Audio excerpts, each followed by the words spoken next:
네, 반갑습니다. 도도튜브입니다. 오늘 전해드릴 소식은 산타페 소렌토에 이어 아빠들이 차를 고를 때 가장 많이 고민한다는 카니발과 펠리세이드. 과연 2023년에는 두 차종 중 어떤 모델을 선택하는 게 더 좋을지 생각해보는 시간을 가져볼까 합니다.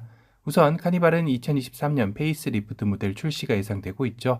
예상도에서 봐도 아시겠지만 현재 전면의 모습과는 많이 달라지는 느낌을 주고 있습니다. 가로형의 헤드램프는 세로형으로 주간주행 등 역시 기역자 모양으로 변화할 것으로 예상되고 있는데요. 리어 역시 최근 출시된 셀토스의 테일램프와 닮은 모습으로 예상되고 있습니다. 가장 반길 만한 소식은 방향 지시등이 기존 아래 범퍼 쪽에 있던 것이 테일램프 쪽으로 다시 올라왔다는 점인데요. 기아나 현대의 신차 중에 이렇게 범퍼 쪽에 방향 지시등이 내려와 불만을 가진 소비자들이 많았던 것을 의식한 것인지 다시 복귀하는 건 다행이라는 생각이 듭니다. 그 외에는 부분 변경 모델인 만큼 큰 변화는 눈에 띄지 않았습니다. 현재 카니발 모델 역시 워낙 잘 나왔다라는 평이 있기에 이번 변화는 독이 될지 아님 또 다른 카니발의 시작이 될지 냉정한 평가만이 남겨놓은 상황이네요. 펠리세이드는 이미 올해 한 차례 페이스리프트를 단행하였죠. 펠리세이드 역시 전면 중에 그릴 부분에 큰 변화를 주면서 전체적으로 웅장하면서도 개성 넘치는 스타일로 변모하였습니다. 국산 준대형 SUV의 자존심이라 할 수 있을 텐데요. 11월 판매량에서는 4,300대를 판매하며 경쟁 차종인 모하비와 렉스턴을 멀찌감치 따돌렸습니다.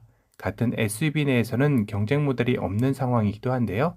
하지만 넓은 실내 공간과 다인승 다목적으로 활용 가능한 카니발과는 묘한 경쟁 관계에 있는 것도 사실입니다.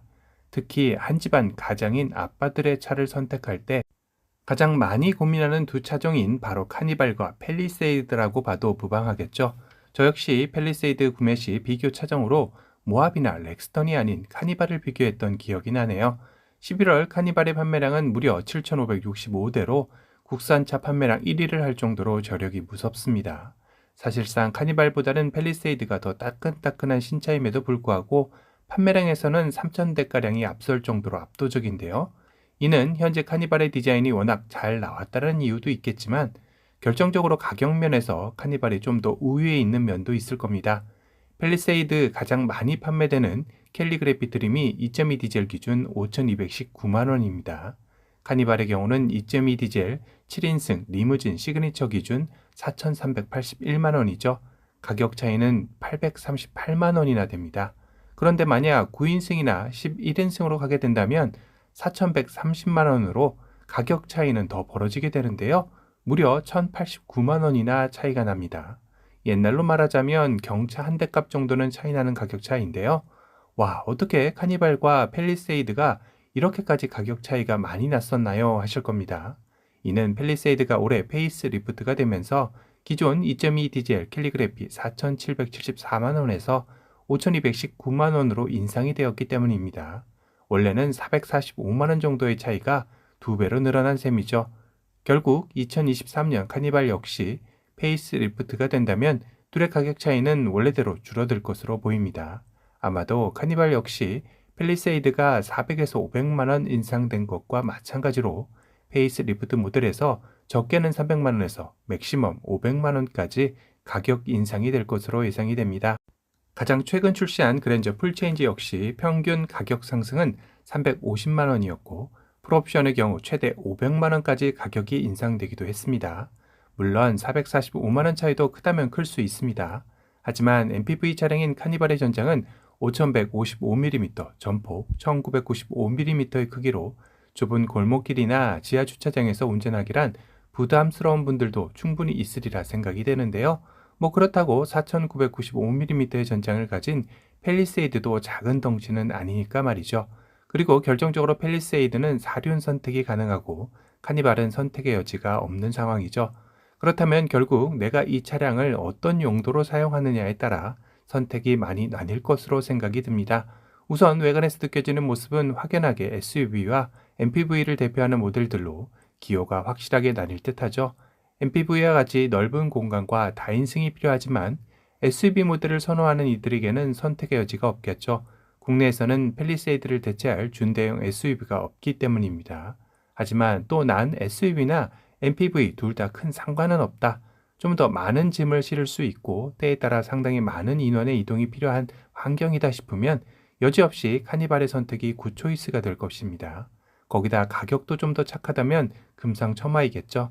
소비자들의 선택의 폭이 좀 더 다양한 면에서는 확실히 카니발이 앞서는 모양새입니다.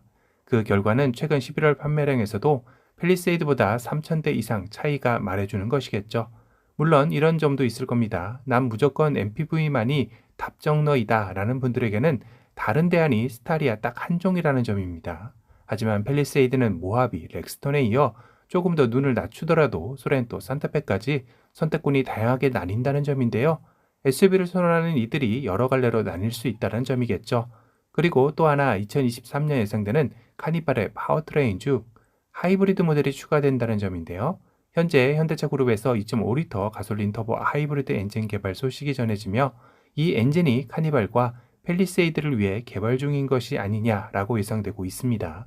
물론 아직까지는 공식 오피셜로 확정된 소식은 아닙니다. 일각에서는 개발하는 것은 맞을 수 있겠지만 당장 적용하기는 어렵지 않겠느냐. 2023년과 2024년 EV9과 아이오닉 7 등 대형 SUV 전기차들의 출시가 예상되는 만큼 현대차 그룹이 굳이 같은 해에 변수를 만들 이유가 있을까 하는 회의론도 대두되고 있는 것입니다.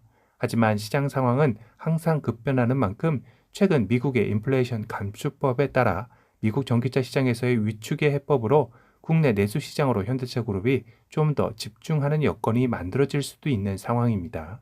결국 국내에서 판매량이 가장 많이 늘어나고 있는 파워트레인인 하이브리드 모델을 감안한다면 굳이 전기차와 같은 해더라도 판매량에서 입증하는 하이브리드 모델을 출시 안 할 이유도 없겠죠. 그렇다면 카니발은 페이스리프트 시 하이브리드 모델을 추가로 내놓을 가능성이 높고 펠리세이드는 연식 변경 때 하이브리드 모델이 추가될 가능성도 있을 것 같습니다. 산타페 역시 연식 변경 때 하이브리드 모델을 추가로 내놓은 것처럼 말이죠. 둘의 시차는 어느 정도 있겠지만 큰 차이를 보이지는 않으리라 예상이 됩니다. 카니발의 공차 중량은 2075kg이고 펠리세이드의 공차 중량은 1970kg으로 105kg 정도 펠리가 더 가볍죠. 아마도 동일 엔진 하이브리드라면 연비면에서는 펠리세이드가 조금 더 앞설 것으로 보이네요. 펠리세이드를 직접 몰고 있는 오너여서 아쉽기도 하지만 여러 면에서 2023년 역시 2022년과 마찬가지로 카니발의 우위가 지금처럼 이어질 것으로 예상이 됩니다. 오늘은 아빠들의 드림카 카니발과 펠리세이드의 2023년 전망에 대해 비교 살펴보는 시간을 가져봤습니다. 오늘 영상이 도움이 되셨다면 도도튜브 구독 알람 설정 부탁드리고요. 또 다른 신차 소식으로 찾아뵙겠습니다. 지금까지 도도튜브였습니다. 감사합니다.